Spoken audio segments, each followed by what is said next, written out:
Mbak Alia, Mas Komo, Mas Untung, sobat-sobat saya.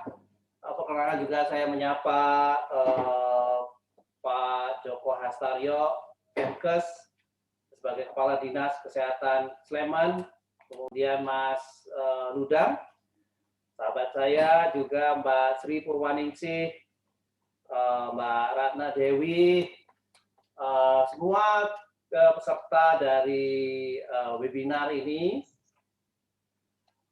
Assalamualaikum warahmatullahi wabarakatuh. Salam sejahtera bagi kita semua. Om Swastiastu, Namo Buddhaya, salam kebajikan. Pertama, saya melihat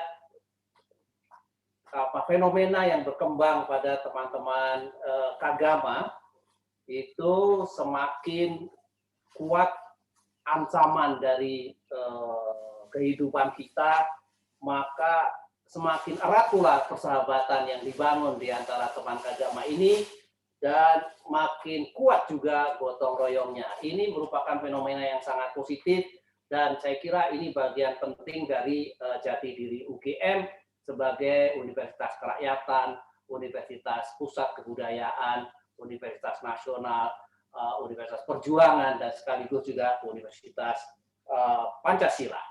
Nah, teman-teman sekalian, baru saja Mas Komo dan kawan-kawan ini membuat satu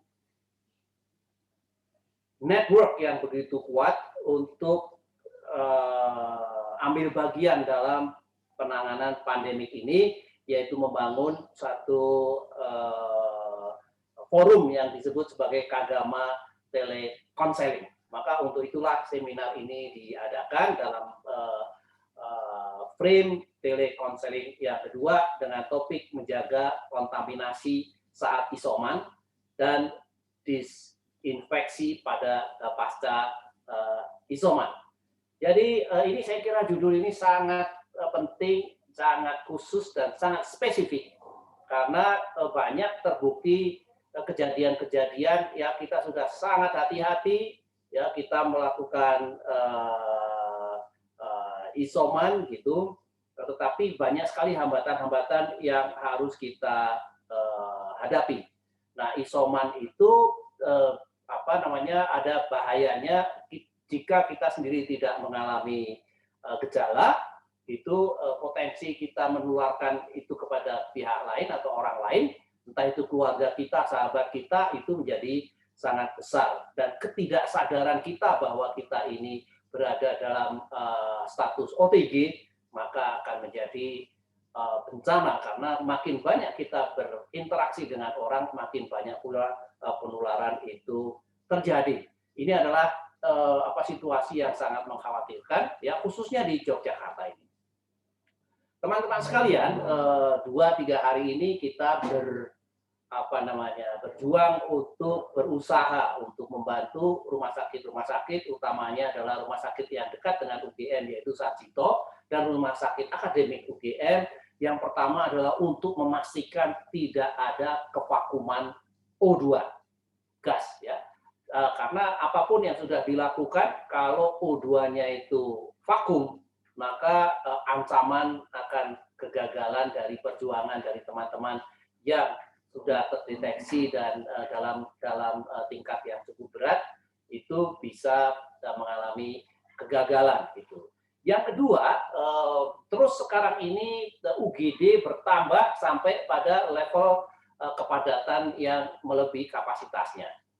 Nah, jadi UGM menyediakan shelter ya baik untuk tenaga kesehatan. Kita baru saja selesai membangun satu Wisma Margria namanya, hanya beberapa meter jaraknya dari Sarjito, malah bersebelahan langsung di beberapa tempatnya. Itu sebanyak 137 kamar yang dengan cepat kita bisa mendapatkan bantuan dari mitra-mitra kita untuk mengadakan tempat tidur, kemudian juga TV, kulkas, lemari, meja, kursi untuk bisa dihuni. Kemarin kami baru saja menandatangani MOU dengan Sarjito untuk menyediakan sekitar 260 tempat tidur untuk keperluan itu. Kemudian ini juga penting untuk nakes karena kondisi nakes kalau tidak diistimewakan mereka dalam tanda kutip keleleran gitu ya. Kemudian juga mereka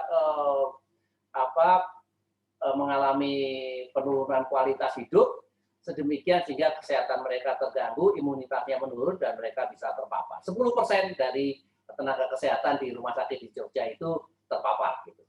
Nah, kemudian juga UGM menyediakan sekarang UC bagi teman-teman yang mau nginep di UC, jangan dulu. UC kita gunakan sebagai shelter untuk memfasilitasi teman-teman di rumah sakit akademik. Kalau kondisinya sudah agak baik, maka mereka kita pindahkan di shelter tersebut sehingga rumah sakit akademik bisa menampung pasien-pasien baru dengan kondisi yang lebih berat gitu. Selain UC, kita juga menyediakan Wisma Kagama, kita juga menyediakan asrama Dharma Putra, dan kita juga menyediakan asrama mahasiswa Karanggayam. Asrama mahasiswa Karanggayam ini jumlah kamarnya 200 sekian ke atas gitu.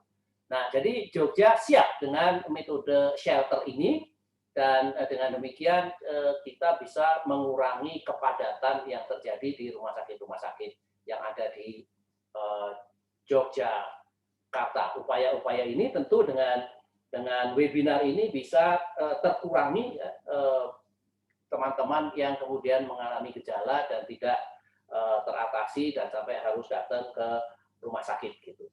Oleh karena itu izinkan saya memberikan apresiasi yang sebesar-besarnya kepada teman-teman yang telah berupaya menyelenggarakan webinar yang luar biasa ini. Dan saya juga senang karena keberanian dari teman-teman Kagama untuk fokus dulu kepada topik yang sangat penting dan juga mengundang teman-teman yang katakanlah